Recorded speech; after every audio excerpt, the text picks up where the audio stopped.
I'm Gaby Collins-Fernandez, and I'm an artist. I live and work in Brooklyn, and I grew up in New York City, so working in my hometown. This is the group of works in this exhibition is a group of 10, all being sourced from the same original digital image. This group is representative of my practice as a whole, where I start with a photographic source, including images of either family and close friends, family images, family portraits, or myself in this case, that I digitally collage and superimpose with a couple of art historical motifs from Renaissance paintings, which in this group of works includes The Flaying of Marsyas by Titian, and also the Madonna del Parto, which is a painting by Piero della Francesca. And I begin the images in Photoshop and get to play around with a couple of base images, and then print them out onto a kind of paper which is flocked so that the image itself becomes diffused, and then work back into it using archival crayons.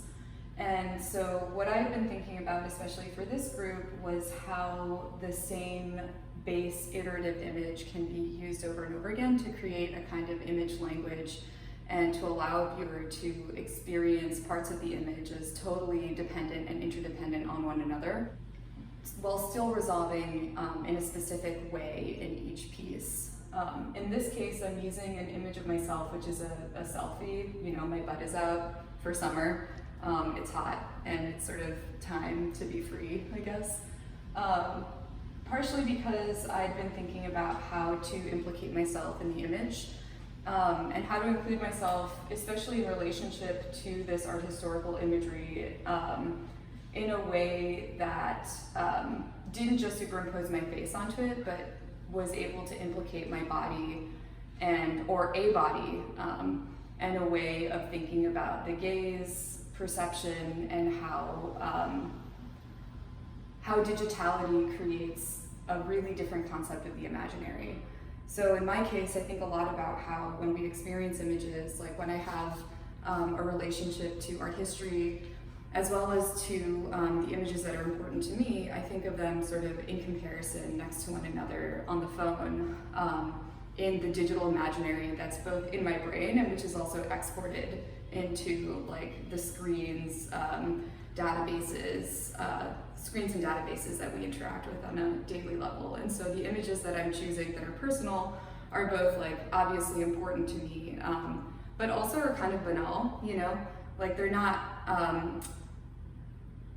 unique. They're unique in the sense that I took it and it's a singular image, but they're not unique in the sense that, like, you know, hundreds of people have taken selfies like this. And so I like thinking about the parts of an image which can function like language and which are allowed to function like tropes. So like, what does it mean to include the trope of sexuality in relationship to this image database of art history?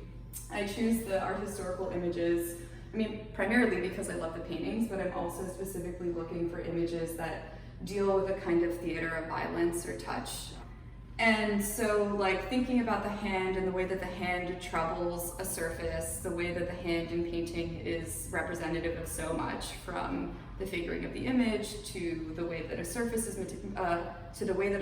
manipulated. I started thinking also about how the difference between a touch which is very tender and a touch which is violent, especially inside of the theater of painting, really has to do with the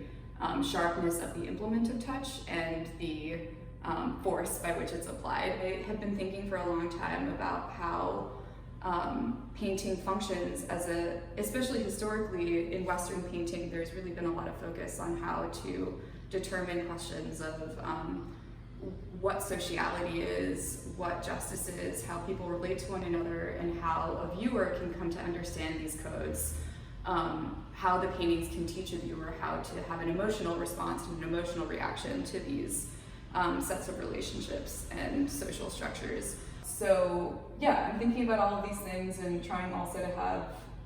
a sense of humor about it.